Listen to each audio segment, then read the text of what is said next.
Hi everyone, thank you for joining us today as we kick off the first of our TripCase Monthly Spotlight series. In this series, we'll plan to cover key features and functionality to allow you to make the most out of TripCase. Have you ever wondered how TripCase magically imports your travelers' trips?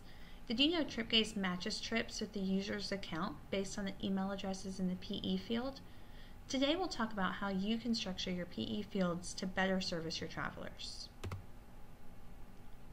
When creating a PE field, there are three options for structuring the email address, depending on whether the email address is for the traveler or someone who's not the traveler, like an executive assistant or a travel arranger. The structure of this field directly impacts how a trip imports into TripCase and communicating to TripCase whether an individual is the traveler or someone else. Today we'll be using the sample PNR to review the various scenarios.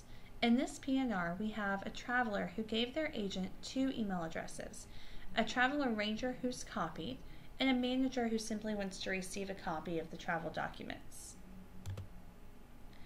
First, let's talk about the traveler. This is the traveler's personal email address, which is not associated to a TripCase account. In this case, the agent used our standard 2 format, which is designed specifically for travelers. In this scenario, the email address will receive one email with the traveler's email in the to field.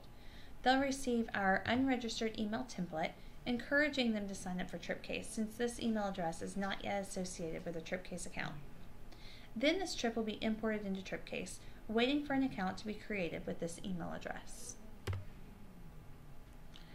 This is the traveler's work email address, which is associated to a TripCase account. As you can see, the agent used the standard 2 format again for this email address, since this is still the traveler.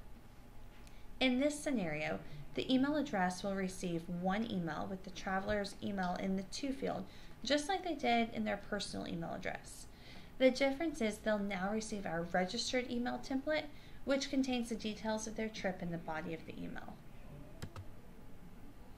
This trip will automatically be imported into the traveler's TripCase account and will appear in their Active Trips tab.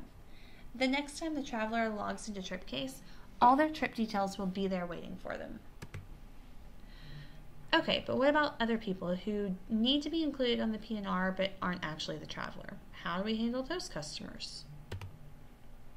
Let's first take a look at the travel arranger. In this scenario, our travel arranger wants to be included on the email sent to the traveler, but they also want to track any itinerary changes or updates while the traveler is on their trip. By using our CC format, you can ensure the travel arranger has all of their needs met. The CC format tells TripCase this is not the traveler. This person will receive a copy of the email sent to the traveler. In our scenario, since there are two email addresses using our standard 2 format designed for the traveler, our travel arranger is going to receive two emails, one per traveler email in the PNR. The trip will automatically import into the travel arranger's TripCase account so they can stay up to date with any itinerary changes or flight updates during the traveler's trip. For email addresses using the CC format, the trip is imported to the TripCase account holder's Following tab.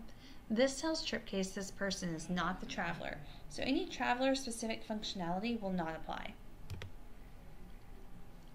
The last email address on this PNR is for the traveler's manager. In this case, the manager wants to receive a copy of all the travel documents, but isn't interested in having the trip imported into their TripCase account or receiving any flight notifications. So the agent used our BC format. This is designed to send a copy of all the travel documents to the email address, but does not import the trip into TripCase. We have a notifications guide available for you that outlines all of the notifications and how a trip is imported into TripCase based on the format used, whether it's the standard 2 format, our CC format, or our BC format, and the command used within Sabre. Using this notifications guide, you'll be able to see exactly what your customers will receive from TripCase.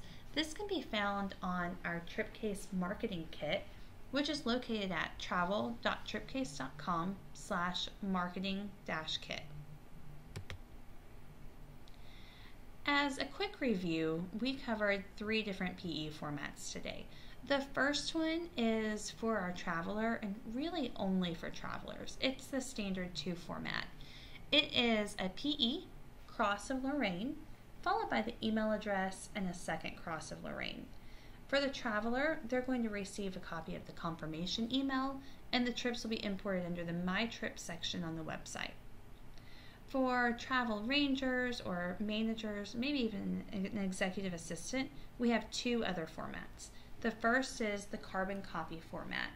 This is the PE, cross of Lorraine, email address, followed by a second cross of Lorraine, and we've added a CC/ at the end of that.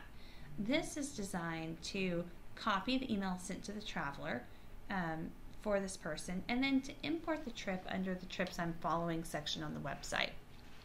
And then the last format option is our BC format. It's just like the CC format, but with a BC instead of the CC.